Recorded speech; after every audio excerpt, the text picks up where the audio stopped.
All right, chapter 15, psychotherapy. We are done. This is it. This is the last one of this class. Congratulations. Woo-hoo!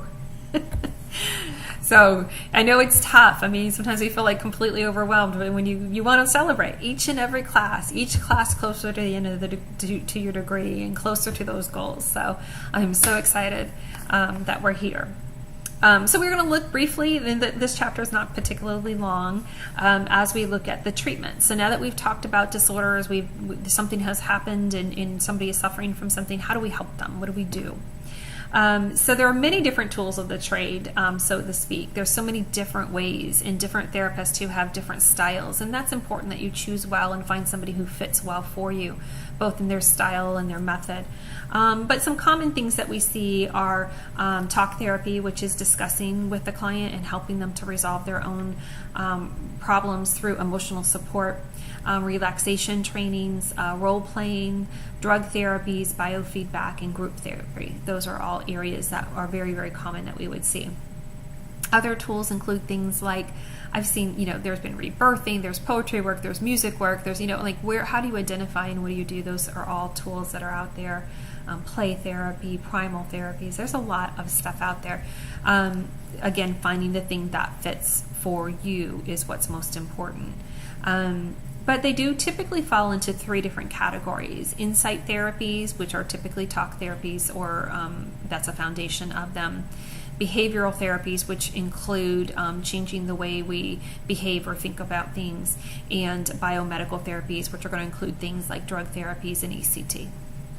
About 15% of the people that are suffering from mental illness will come in, or of people at any given time will be coming in for therapy, trying to help them through their issues. And it's important to understand that not everybody who comes in for therapy is necessarily suffering from a categoric or defined mental health disorder. Sometimes therapy is used just to help somebody through a transition or to support them through a life change. So while anxiety and depression are the most common reasons, there are lots of other reasons, but sometimes it's just an event. So I'm going through a divorce, I'm going through a move, I'm going through a change, and I would like some support as I go through that to help me to empower myself to be successful. So don't be afraid. Maybe I'm going into a marriage, a happy thing, but it's a blended marriage. So I want to learn how to do better for that. So it doesn't mean that somebody is suffering from mental illness because they've gone to therapy.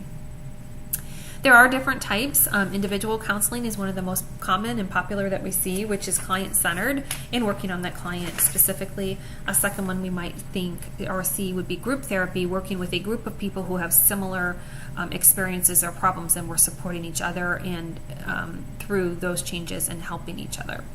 Behavior therapy is also something that you might be addressing, and that would be things like systematic desensitization, helping somebody get over a fear and anxiety of a specific thing that's interfering with their lives. Aversion therapies, these are going to be things like snapping bands or things that we're going to do to punish ourselves so that we don't continue with a maladaptive behavior. Social skills training, and cognitive behavioral treatments, which are helping to shift our thinking in the way that we view things so that we can see them from a different direction. Biomedical therapies are also very common in helping people to find resolution or get through some of these disorders. Those would include things like medications. Medication categories you might be seeing would be anti-anxiety medications, antipsychotic medications, antidepressants, and mood stabilizers. ECT, which is electroconvulsive therapy, yes, they still do that.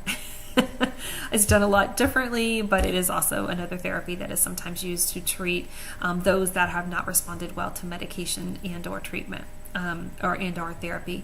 Most commonly what we do see is a combination of therapies, of treatments. So a person may be working individually and behaviorally, or medication and behavior. So you really know that no matter what, when you go in for treatment, it needs to be individualized to you, so that there is no canned solution, but what is the solution for you that helps you to get through that event or that period of time that you need that support through, and hopefully strengthens you so that you have the tools that you need moving forward. That is the end of the book. I'm super excited for you. I'm super happy to have had you here with us through the adjustment course.